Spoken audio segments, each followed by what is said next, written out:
Ladies and gentlemen, welcome to show 135 with your hippie pastor, yours truly. I love you and I like you. First of all, let me remind you, according to Isaiah 64 verse 8, man's righteousness is equal unto a used woman's menstruous rags. And God's righteousness is equal unto a clean, unused menstruous rags. I didn't say it. The prophet Isaiah said it. Eat my flesh and drink my blood, baby. Now, Jesus said that one. I'm a real Christian like they don't make them anymore. Just like Jesus was a real Jew like they don't make them anymore. Well, now, there's exceptions. There's some beautiful Jewish people out there of high caliber.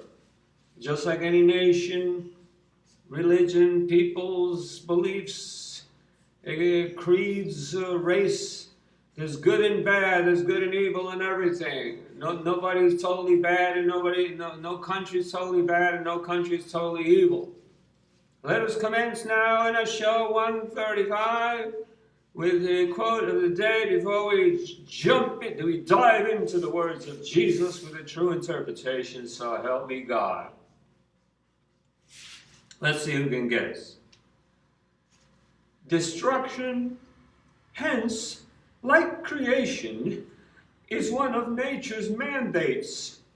Again, destruction, hence, like creation, is one of nature's mandates. Now, you shut up.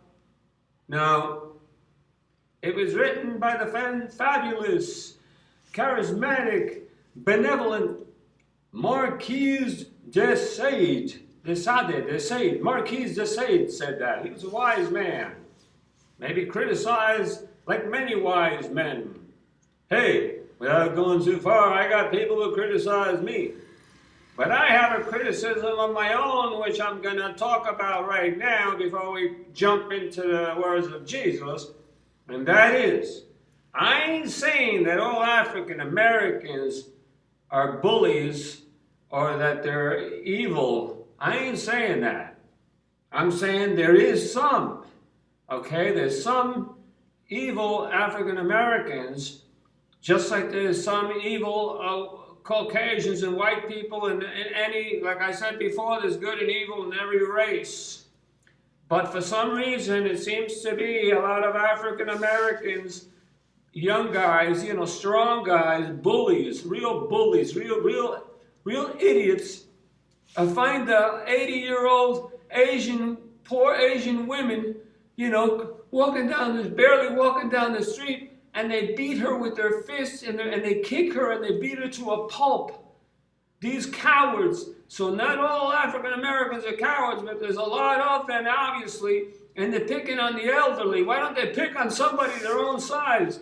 And what are they doing? Oh, is that revenge because of what the police are doing to the African Americans by killing the unarmed African Americans? Why don't they go after the ones that are doing this? Why go after an innocent victim, a Chinese lady? Could be your mama, you fool. Don't get me started. And if I ever catch any of you, oh God, when I get back to America, I'm walking around with a baseball bat. I'll bust your head if I ever see you abusing a poor 80-year-old woman. Or a woman of any age. I don't care. In the name of what? You fool. Mama and Papa must have raised a fool. You on with the words of Jesus. Okay.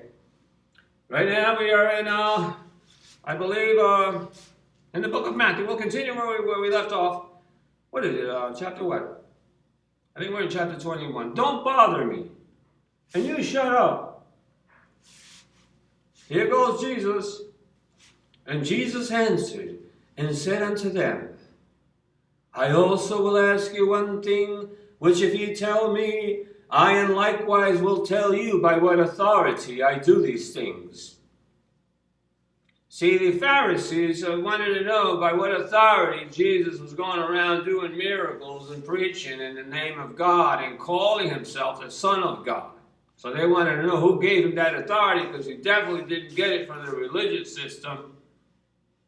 The political, corrupt religious system didn't give Jesus no diploma. He just came off the streets. He appeared out of nowhere. So they wanted to know. So instead of answering them right off the bat, because Jesus was a wise man, he wasn't no fool. He answered and said unto them, unto the Pharisees, he said, I also will ask you one thing. Which he answered them. He answered a question with a question. Which if you tell me, I and likewise will tell you by what authority I do these things.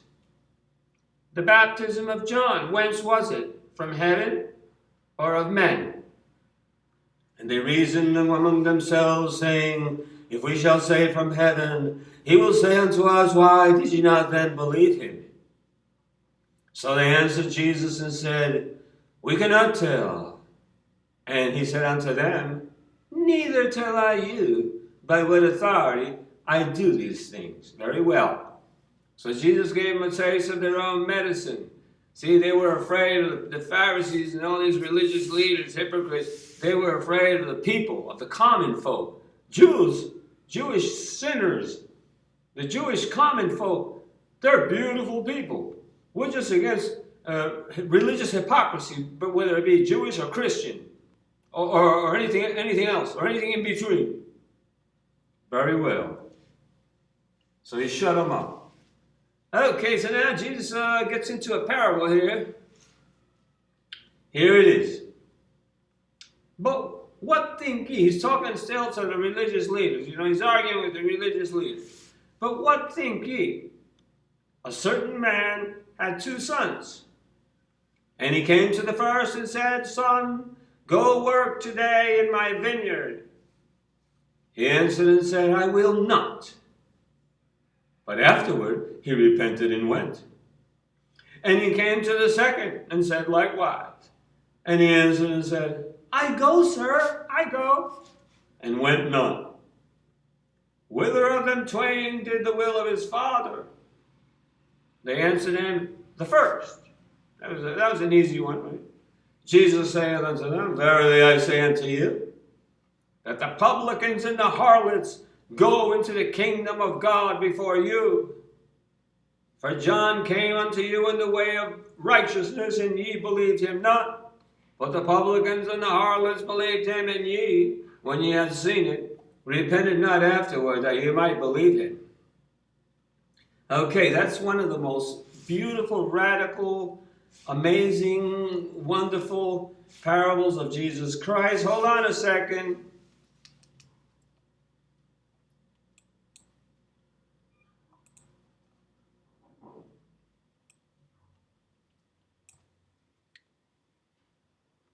Okay, so we're in Matthew 21, okay? Sorry.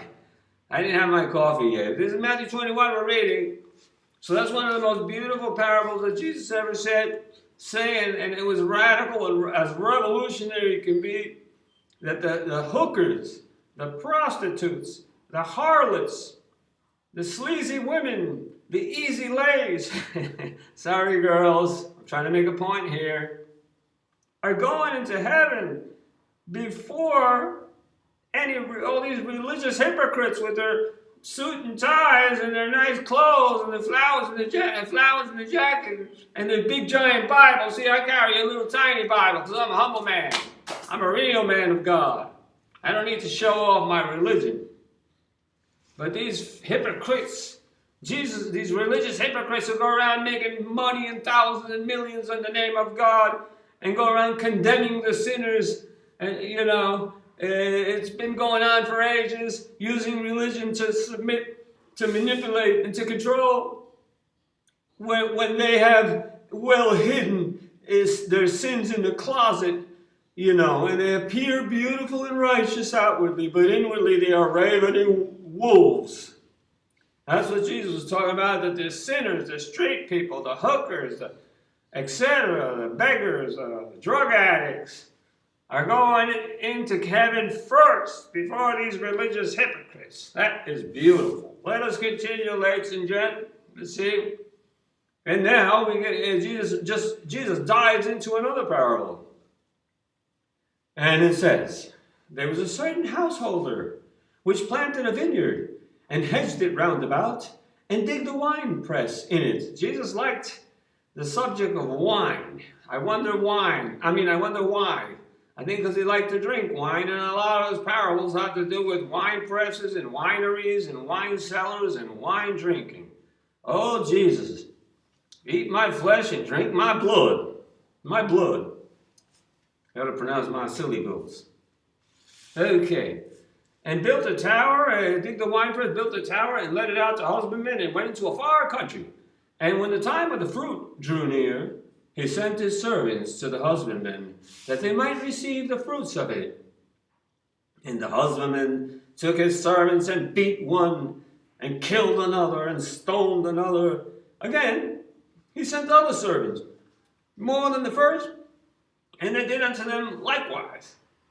But last of all, he said, I'll send them my son. They will respect that, right? They'll respect his son. But they took the son and killed him so that they could take away the inheritance. So Jesus was really talking about them, because it was these religious leaders and religious hypocrites that did not like the freedom of love that Jesus was bringing. Freedom from religion, a new religion, love. Love thy neighbor. Love yourself. No religious rules and hypocrisy, but love. Love covers it all. You don't have to go to church. Go to the beach like me. When I feel I want to talk to God, I go to the beach.